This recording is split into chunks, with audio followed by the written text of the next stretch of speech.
देखिए पहला क्वेश्चन है कि 20, ये पहला क्वेश्चन है 20 और 40 के बीच समस्त सम धन पूर्णांक लिए। क्या करना है दोस्तों कि तुम्हारा जो पहला क्वेश्चन है 20 से 40 के बीच, ठीक है, 20 से 40 के बीच में हमें क्या लिखना है, 20 से 40 के बीच समस्त क्या लिखना है, सम धन पूर्णांक।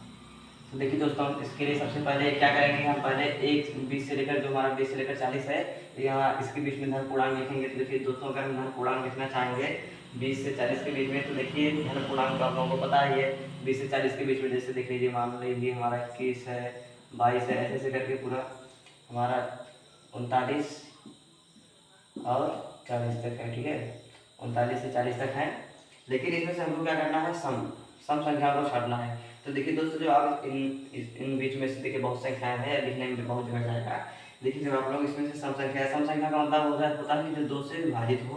तो देखिए जब आप लोग संख्याओं को छाटेंगे तो जैसे यहाँ ही देख लीजिए 22 है, ऐसे ही 24 आ जाएगा, 26, 28, 30, 32, इसके बाद 32 के बाद 34, 36, 38 और 40, ये सभी हमारे बीच। देखिए दोस्तों यहाँ ऐसा है कि हमने 40 लिख दिया है, लेकिन आप लोग ध्यान दीजिएगा यहाँ 20 से 40 है, इसके बीच में दिया गया है, ध्यान दीजिए। अगर तक होता तो हम 40 को भी लिखते, लेकिन यहाँ 20 दिया गया है इसलिए गलत है, तो इसलिए हम यहाँ पर 40 को नहीं लिखेंगे, सिर्फ 38 तक मिलेगा, ठीक है। चलिए अगला क्वेश्चन देखते हैं। तो देखिए दोस्तों ये जो हमारा दूसरा क्वेश्चन है कि 1 से 10 तक अभाज्य धन पूर्णांक लिखिए। क्या लिखना है दोस्तों, अभाज्य तो लिखना है लेकिन वो धन रहना चाहिए, मतलब अभाज्य धन पूर्णांक। तो देखिए दोस्तों अगर हम पहले धन पूर्णांक लिखेंगे फिर उनमें से हमको अभाज्य छाटना रहेगा, क्योंकि हम देखिए आप लोग थोड़ा कंफ्यूज होंगे, 1 से 10 तक पहले संख्या लिखेंगे नहीं, डायरेक्ट भाज्य भाग छाटने लगेंगे, थोड़ा प्रॉब्लम होगी। इसलिए हम सबसे पहले देखिए क्या करेंगे कि धन पूर्णांक लिखेंगे। तो दोस्तों जब हम धन पूर्णांक लिखेंगे 1 से 10 तक, यहाँ देखिए यहाँ तक है, इसके पहले क्या आता था बीच में, मतलब अगर यही आता कि 1 से 10 के बीच मतलब 10 को नहीं लिया जाता, लेकिन इसमें 10 को लिया जाएगा। तो देखिए क्या है 1 से 10 तक, तो 1 से 10 तक के जो हमारे अभाज्य जो हमारे धन पूर्णांक हो गए वो हैं 2, 3, 4, 5, 6, 7, 8, 9 तथा 10। देखिए दोस्तों अगर आप लिखना चाहते हैं तो यहाँ पर एक भी लिख सकते हैं, लेकिन एक को भाज्य में नहीं रखा जाता है, इस पूरा अलग है सबसे। देखिए दोस्तों हमने संख्या लिख लिया, अब हम क्या करेंगे इनमें से भाज्य लिखेंगे। देखिए जो ये 1 है तो इसको तो सबसे अलग रखा जाता है, इसको छोड़ दीजिए, इससे नहीं मतलब है। 2 के देखिए दोस्तों जो 2 है यह अपने छोटे किसी भी संख्या से विभाजित नहीं होता, मतलब ये क्या हो जाएगा भाज्य। 3 भी वैसा ही है, 3 भी भाज्य ही है, लेकिन दोस्तों देखिए जो 4 है ये 2 से भाज्य होगा, मतलब 4 क्या है भाज्य है, इसलिए इसको हटा देंगे। 5 भी देखिए दोस्तों अभाज्य ही है, 6 देखिए भाज्य हो जाता है और ये भी भाज्य है, 8 देखिए भाज्य है और 9 भी भाज्य है, 10 भी भाज्य है, ठीक है। तो देखिए जो ये दोस्तों संख्याएं हैं इनको हम यहाँ ऊपर लिख सकते हैं। देखिए जैसे यहाँ क्या हो जाएगा 2, 3, 5 तथा 7, ये सब हमारी संख्या क्या है, ये सब अभाज्य धन पूर्णांक, ठीक है। चलिए अगला क्वेश्चन देखते हैं। तो देखिए दोस्तों तीसरा क्वेश्चन है कि 2a + 1 का क्रमानुयायी बताइए। तो देखिए दोस्तों क्रमानुयायी के लिए क्या किया जाता है कि उस संख्या में 1 को प्लस किया जाता है, तो इसलिए हम 2a + 1 में 1 को प्लस करेंगे तो इसका क्रमानुयायी प्लस हो जाएगा। तो देखिए दोस्तों 2a + 1 हो जाएगा और इसमें हमको 1 प्लस करना है, ठीक है। तो देखिए दोस्तों यहाँ 1 तो 2a में जुड़ेगा नहीं, देखिए इन दोनों को जब जोड़ेंगे हम क्या हो जाएगा 2a + 2। देखिए दोस्तों अगर ऐसे भी लिखा है फिर भी सही है, और इसको हम यहाँ पर 2 कॉमन लेकर के a + 1 भी लिख सकते हैं, ठीक है। तो चलिए अगला क्वेश्चन देखते हैं। देखिए दोस्तों हमारा चौथा क्वेश्चन है कि 2/3 का योगात्मक प्रतिलोम हमें बताना है। तो देखिए किसी भी संख्या का योगात्मक प्रतिलोम निकालने का एक सबसे सरल तरीका है कि अगर वह संख्या धनात्मक है तो कुछ नहीं करना है, बस उसको हमें ऋणात्मक कर देना है, ठीक है। और अगर वही संख्या ऋणात्मक है तो उसे हमें धनात्मक बना देना है। अगर आप ऐसा करते हैं तो उस संख्या का योगात्मक प्रतिलोम पता चल जाएगा। देखिए यहाँ पर देखिए दोस्तों हमारी संख्या क्या है 2/3 है, ठीक है, 2/3 है, 2/3 का योगात्मक प्रतिलोम निकालना है। तो देखिए दोस्तों जब हम आपको बताया मैंने कि जब प्लस में रहेगा तो उसे माइनस में करेंगे और जब माइनस में रहेगा तो उसे प्लस में करेंगे। तो देखिए दोस्तों हमारा जो 2/3 जो हमारी संख्या है यह धनात्मक है, इसलिए हम इसको धन से ऋण में कर देंगे, कुछ नहीं करेंगे, बस यहाँ का ऋण लगा देते हैं। तो ये 2/3 का योगात्मक प्रतिलोम हो जाएगा -2/3। और अगर आप देखना चाहते हैं तो आप इन दोनों को जोड़ दीजिए, देख लीजिए आंसर शून्य आ जाएगा। तो देखिए दोस्तों हमारा पांचवा क्वेश्चन है कि -5 का गुणात्मक प्रतिलोम। देखिए दोस्तों आप लोगों को पता ही है कि जो भिन्न हमारे होते हैं वो किस रूप में होते हैं, अंश बटा हर के रूप, मतलब अंश इसके बटे में क्या होता है, अंश के बटे में हर। और दोस्तों हम लोग क्या करते हैं, गुणात्मक प्रतिलोम निकालने के लिए हम इस हर को अंश के अंश में कर देते हैं और अंश को हर, मतलब हम उल्टा, जैसे उल्टा कर देते हैं। तो देखिए दोस्तों अब आप लोग के दिमाग में क्वेश्चन आएगा कि ये तो भिन्न में है नहीं, फिर हम इसको कैसे करेंगे। देखिए दोस्तों आप लोगों को पता है कि जब भी कोई पूर्णांक होता है, पूर्णांक एक परिमेय संख्या, मतलब कि जो पूर्णांक होगा, मतलब यहाँ कितना है हमारा -5 है, तो इसके बटे में एक हमेशा रहता है, परमानेंटली यहाँ पर एक रहेगा ही। जब हम इसको उल्टा करते हैं तो यही एक ऊपर चला जाएगा और -5 नीचे चला आएगा, तो मतलब -5 का गुणात्मक प्रतिलोम जब निकालेंगे तो ये उल्टा हो जाएगा, मतलब एक ऊपर चला जाएगा, यहाँ -1 हो जाएगा, माइनस है ही, एक ऊपर चला गया और नीचे क्या हो जाएगा, 5 यही नीचे चला आएगा, तो -1/5 यही होगा इसका गुणात्मक प्रतिलोम। तो देखिए दोस्तों हमारा छठवां क्वेश्चन है कि P + Q क्या है, P + Q और P - Q, मतलब P + Q और P - Q के योगात्मक प्रतिलोम में निकालना है। तो देखिए दोस्तों मैंने आप लोगों को क्या बताया कि अगर प्लस रहेगा तो माइनस करेंगे, माइनस रहेगा तो प्लस करेंगे। हमने आपको जैसा कि दोस्तों यहाँ देखिए चौथे क्वेश्चन में मैंने आपको बताया वैसे इसे भी करना है। तो देखिए क्या है हमारा P + Q है, देखिए इधर लिखते हैं, थोड़ा लिखने में आपको आसानी रहेगी। P + Q है, अब हमें माइनस लगाना है, तो देखिए पूरा संयुक्त है, ऐसा नहीं हमें माइनस लगा देंगे बस हो गया। इसके लिए देखिए दोस्तों ये पूरी की पूरी पूरा का पूरा देखिए हमारा जो है संख्या है, इसलिए हमें कोष्ठक का प्रयोग करना पड़ेगा और यहाँ माइनस लगा देंगे बस। P + Q का योगात्मक प्रतिलोम देखिए दोस्तों यही है, ऐसे ही ये P - Q में भी करना है, कुछ नहीं करना है, यहाँ P - Q है ही और बस यही एक कोष्ठक का प्रयोग करेंगे, बाहर माइनस लगा देंगे, ठीक है। तो देखिए दोस्तों यहाँ दिया गया है कि ये जो हमारा एक समीकरण की तरह है इसमें, तो देखिए दोस्तों इसमें जो हमारे ये समीकरण है इसमें पूछा जा रहा है कि यहाँ x के किस मान के ये समीकरण सत्य है। तो देखिए अगर आप लोग पीछे देखेंगे तो देखिए दोस्तों यह अगर आप लोग पीछे देखेंगे तो यह गुणा के साहचर्य नियम के अंतर्गत आता है, मतलब साहचर्य नियम का मतलब होता है यहाँ जो क्रम है आगे पीछे होता है। दोस्तों अगर आप लोग देखते होंगे कि यहाँ पर 5 है, यहाँ भी 5 है, 3 भी है, लेकिन आप लोग देख रहे होंगे कि यहाँ पर 2 है, मतलब इधर हमारे 3 संख्याएं हैं, यहाँ भी 3 संख्याएं, लेकिन इनमें से देखिए थोड़ा यहाँ पर अब क्या रहेगा, हमें यही निकालना कि x के किस मान के लिए, यानी कि हमें x का मान बताना है। तो देखिए अगर आप लोग देखेंगे अगर गुणा के साहचर्य नियम से, किससे, गुणा के साहचर्य नियम, साहचर्य नियम या नियम कर सकते हैं या प्रगुण कर सकते हो, गुण भी है। तो ये साहचर्य नियम कहो चाहे साहचर्य प्रगुण कहो, उसके अंतर्गत अगर आप लोग देखेंगे तो यहाँ पर जो 2 है, ठीक है, हमारे समीकरण के दाएं पक्ष में 2 नहीं दिख रहा है, मतलब अगर x का मान 2 रखते हैं तो यह समीकरण सत्य है, ठीक है। तो देखिए दोस्तों अगर आप यहाँ x बराबर अगर यहाँ पर आप 2 रखते हैं तो देखिए इधर का पक्ष और इधर का पक्ष दोनों बराबर आ जाएगा, ठीक है, आप लोग चेक कर लीजिएगा। देखिए दोस्तों हमारा 8वां क्वेश्चन है कि पूर्णांकों में ऐसी कौन सा पूर्णांक है जो स्वयं का योज्य प्रतिलोम होता है। तो देखिए दोस्तों वह शून्य है।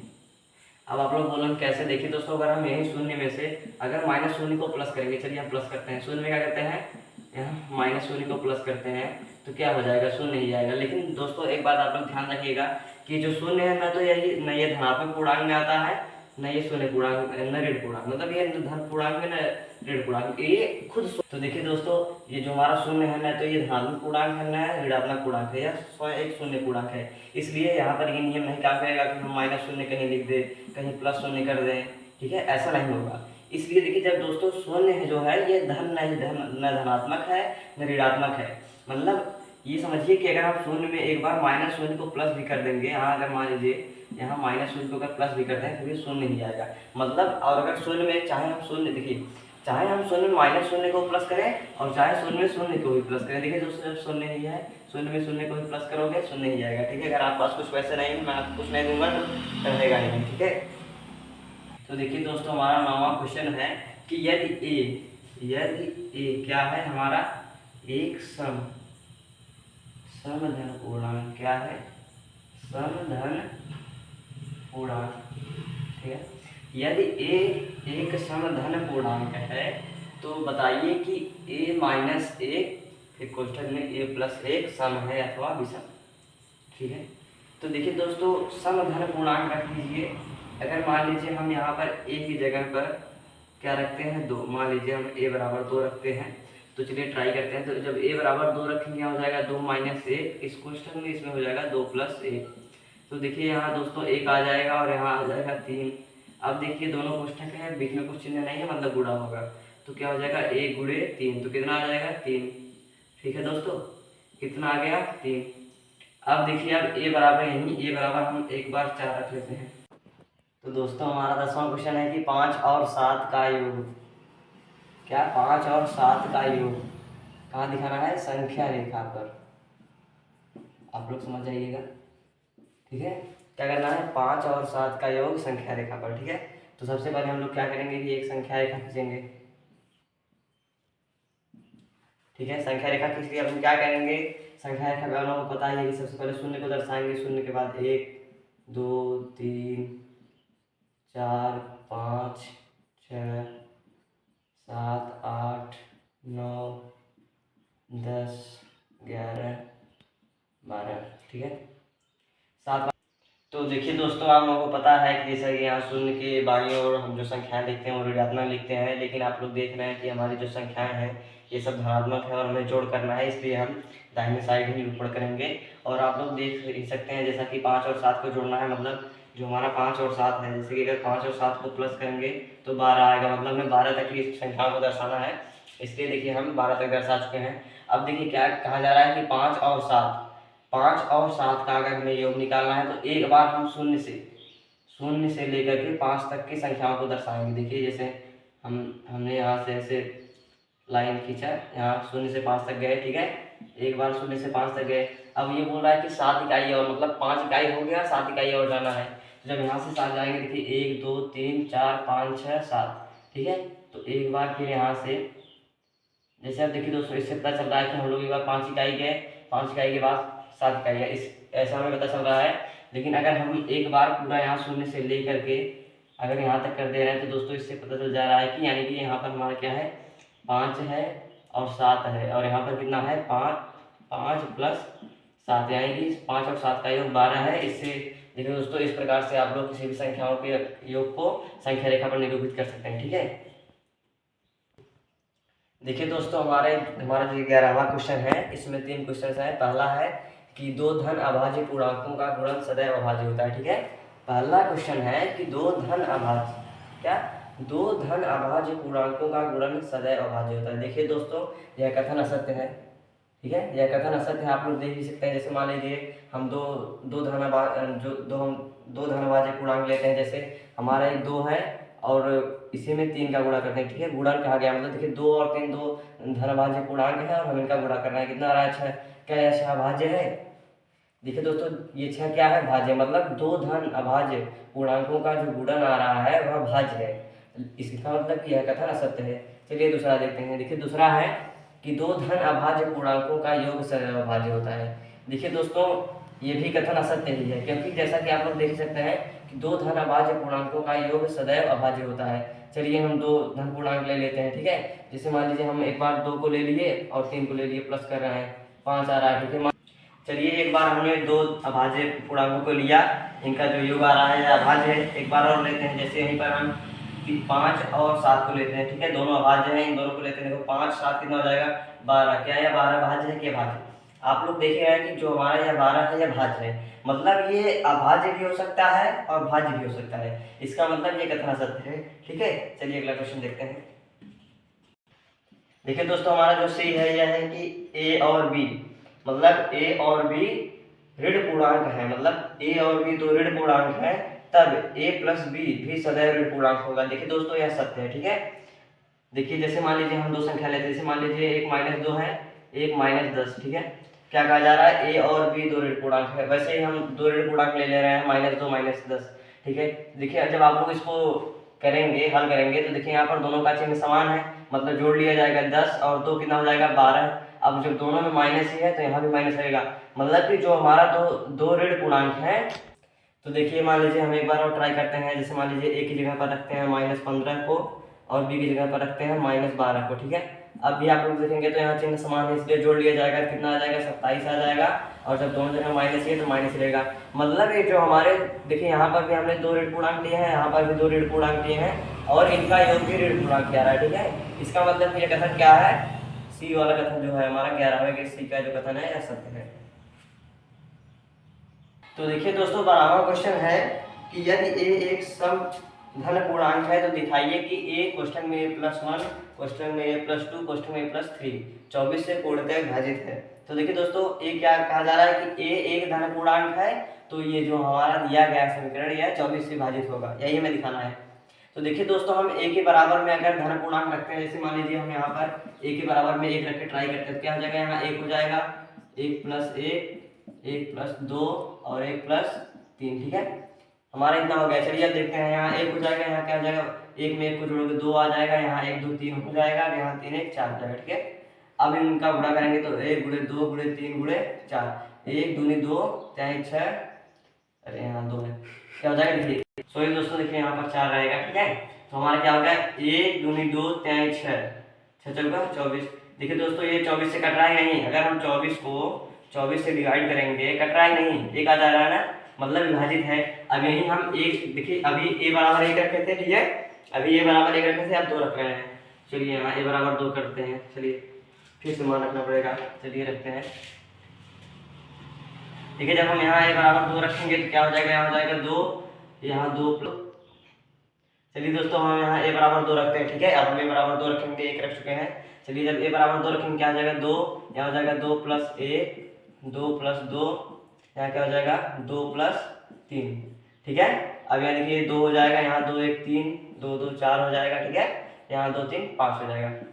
अब गुणा करते हैं, 2 × 3 × 4 × 5। ठीक है, गुणा करिए, 2 3 6 6 24 5 120। ठीक है, 120 आएगा। हम चेक करते हैं 120 को अगर 24 से डिवाइड करेंगे, ठीक है, तो कितना आ जाएगा 5, मतलब यह कथन सत्य है। ठीक है, आप लोगों को समझ में आ गया है कि हम अगर ये एक धन पूर्णांक रहेगा तो इस जो हमारे ये समीकरण दिया गया है, इससे इसे हल करने पर जो संख्या आएगी वह 24 से पूर्णतः विभाजित होगी। ठीक है, यह कथन मतलब क्या है, ये हमारा जो कथन दिया गया है यह सत्य है। ठीक है, 13वां क्वेश्चन है कि यदि a एक समधन पूर्णांक है तथा b विषम धन पूर्णांक है तो ये जो हमारी संख्याएं दी गई हैं ये सम होगी कि विषम। ठीक है, तो देखिए दोस्तों हमें कुछ नहीं करना है, हमें a के बराबर एक समधन पूर्णांक रखना है। चलिए मान लीजिए हम यहाँ पर a के बराबर में 2 रख रहे हैं। देखिए मार्कर थोड़ा सही नहीं चल रहा है, देखिए हम यहाँ a बराबर 2 रखते हैं। ठीक है, अगर हम a बराबर 2 रखेंगे तो हमारा क्या है, a² है, मतलब हमारा हो जाएगा 2 की घात 2, 2 × 2 मतलब क्या हो जाएगा 4। ठीक है, चलिए अगला देखिए क्या है, b है। और चलिए मान लीजिए हमने यहाँ पर a बराबर 2 रखा था, हम क्या रखेंगे, b बराबर, मान लीजिए b विषम धन पूर्णांक है तो 3 रख दे रहे हैं,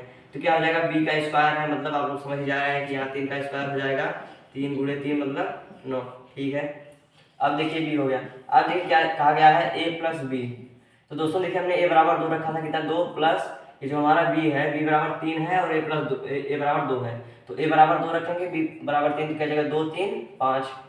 अब अगला क्या देखिए, a × b है, a × b का मतलब है कि a और b दोनों का गुणा करना है, तो मतलब 2 × 3 क्या आ जाएगा, 6 आ जाएगा। फिर अगला देखिए दोस्तों क्या है, a है, a + 1। ठीक है, a बराबर हमारा 2 है, तो यहाँ पे हो जाएगा 2 + 1, तो यहाँ हो जाएगा 3, 2 × 3 हो जाएगा, मतलब कितना आ जाएगा 6। ठीक है, और आगे देखिए क्या हमारा b है, b क्वेश्चन में b + 1। ठीक है, तो देखिए जब यहाँ b बराबर 3 रखेंगे, मतलब यहाँ 3 रखना है, यहाँ भी क्या जाएगा 3 + 1, तो यहाँ हो जाएगा 3, यहाँ आ जाएगा 4 और 3 और 4 का गुणा हो जाएगा, कितना आ जाएगा 12। ठीक है, तो दोस्तों आप लोग देख ही रहे हैं कि हमने यहाँ पर a² को हल किया। ठीक है, a² को हल किया, क्या है 4, 4 क्या है सम, मतलब ये जो हमारा है ये क्या रहेगा, सम रहेगा। ठीक है, आगे देखिए हमारा जो b² है, b² को हल करने पर 9 आ रहा है, मतलब ये सम नहीं है, विषम है। और देखिए a + b भी हमारा विषम आ रहा है और a × b क्या है, सम है, 6 आ रहा है, मतलब सम है। चलिए इसको भी रख लीजिए। यहाँ देखिए a और a + 1 भी आ रहा है, मतलब ये भी हमारा सम है और ये भी सम है। ठीक है, देखिए दोस्तों यहाँ पर हमें यह बताना है कि किस नियम के अनुसार ये जो समीकरण दिया गया है सत्य है। तो आप लोग यहाँ पर देख ही सकते हैं कि यहाँ कोष्ठक में 8 + 7 है और बाहर 3 से गुणा किया जा रहा है, मतलब इसी को थोड़ा बड़ा कर दे रहे हैं। मतलब इससे अगर आप लोग इसको आगे चलकर हल करेंगे तो यही होगा कि एक बार 3 से हम 8 में गुणा करेंगे, फिर इसी 3 से 7 में करेंगे। वही चीज़ यहाँ इसको जैसे अलग अलग कर दिया गया, मतलब इसको यहाँ थोड़ा बड़ा बना दिया गया है। तो देखिए दोस्तों यह गुणा के वितरण नियम या बंटन नियम पर सत्य है। ठीक है, क्या गुणा का वितरण वितरण या बंटन। सो दोस्तों यहाँ बंटन रहेगा, ठीक है। क्या है, गुणा का वितरण या बंटन नियम, ठीक है, इसके अनुसार है ये। क्योंकि आप लोग देख ही रहे हैं कि इसका वितरण कर दिया गया है, मतलब अगर हम इसको हल कर रहे हैं तो एक बार इसमें गुणा किया जाता है, एक बार इसमें मतलब वितरण हो जाता है, और ये वितरण यहाँ पर कर दिया गया है, ठीक है। दूसरा देखिए, यह किया गया जा रहा है, तीन संख्याओं का योग है, तीन संख्याएं हैं, 3, 5 तथा 9। तो देखिए दोस्तों, जो ये है, ये हमारे योग के, किसका जो योग होता है, योग का साहचर्य नियम, ठीक है, योग का साहचर्य, योग का साहचर्य नियम, ठीक है। ये योग के साहचर्य नियम पर आधारित है, क्योंकि आप लोग यहाँ पर देख ही रहे हैं कि क्रम आगे पीछे किया गया है, ठीक है। जैसे यहाँ पर हमारा 3 था, अभी ये दोनों कोष्ठक में थे, अब यहाँ कोष्ठक इधर और एक स्टेप इधर कर दिया गया, मतलब कोष्ठक यहाँ आ गया, ठीक है। मतलब ये योग के साहचर्य नियम पर आधारित है, ठीक है।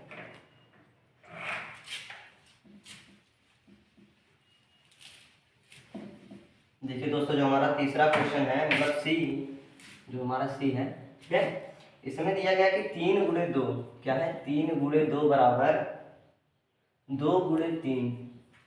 मतलब इसमें कहा जा रहा है कि यदि हम 3 में 2 का गुणा करते हैं या 2 में 3 का गुणा करते हैं तो ये दोनों बराबर आते हैं, और यह किस नियम पर आधारित है, ठीक है। तो देखिए, इसमें गुणा है, क्या है, संक्रिया क्या हो रही है, गुणा है, इधर भी गुणा ही हो रहा है, ठीक है, संक्रिया हमारा गुणा है। और इसमें क्या किया जा रहा है कि अंकों को आगे पीछे किया जा रहा है, मतलब क्रम क्या किया जा रहा है, क्रम को आगे पीछे किया जा रहा है, इसलिए इसमें गुणा का, किसका, गुणा का क्रम विनिमय नियम, ठीक है, क्रम विनिमय नियम, यह गुणा के क्रम विनिमय नियम पर आधारित है, ठीक है दोस्तों। आप लोग समझ चुके हैं। चलिए डी वाला देखते हैं। तो देखिए डी में क्या है कि इसमें दिया गया है 3 गुणे 5। देखिए दोस्तों, क्या है, 3 गुणे 5 बराबर, ठीक है, 3 गुणे 5 बराबर a गुणे 5। और देखिए क्या कहा गया कि तो a बराबर 3, मतलब तो a बराबर 3। तो आप लोग जानते हैं कि अगर ऐसा कहीं भी समीकरण दिखेगा तो हमें a का मान निकालना है, a का मान 3 है, ये पता है। लेकिन अब इसमें पूछा गया कि किस नियम पर आधारित है। तो देखिए दोस्तों, यह हमारा गुणा छोड़ दीजिए, ये निरसन नियम सब में लगता है, किस पर, निरसन नियम। निरसन से आप लोगों को समझ आ रहा है कि मतलब यहाँ जो 3 है, 3 का स्थान a ने ले लिया है, मतलब निरसन नियम का यही है, ठीक है। यानी कि जब भी देखिए, जब एक जैसे जो हमारा एक नंबर है, अगर उसका स्थान कोई दूसरा नंबर ले रहा है तो मतलब वहां पर निरसन नियम लागू होगा, ठीक है। देखिए दोस्तों, 15वां क्वेश्चन है कि -5, -2, 0, 1, 2, 5 क्या करना है, इनको संख्या रेखा पर दर्शाना है, ठीक है।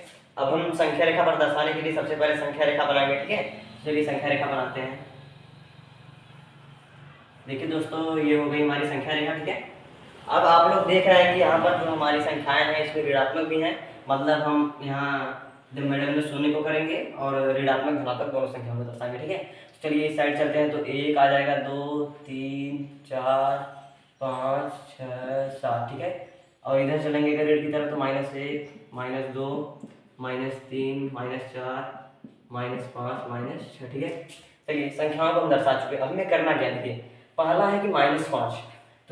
तो चलिए दोस्तों, देखिए यहाँ पर हमारा क्या है कि -5 है, तो हम थोड़ा -5 को हाईलाइट कर देंगे, क्योंकि अभी हम देखेंगे तो सभी अंक दिखेंगे, लेकिन हमें जो मेन अंक देखने हैं उनको हाईलाइट कर देंगे तो हम पहचानने में आसानी लगेगी, ठीक है। -5 है और -2 भी है, तो -2 को भी हाईलाइट कर रहे हैं, -2 यहाँ पर है। इसके साथ साथ में शून्य है, भाई शून्य तो हमेशा ही हाईलाइट रहेगा, शून्य को छोड़िए। यहाँ क्या है, 1 है, इसको भी हाईलाइट कर देंगे, 2 भी है और 5 भी है, ठीक है। तो हमारा इन सभी संख्याओं का निरूपण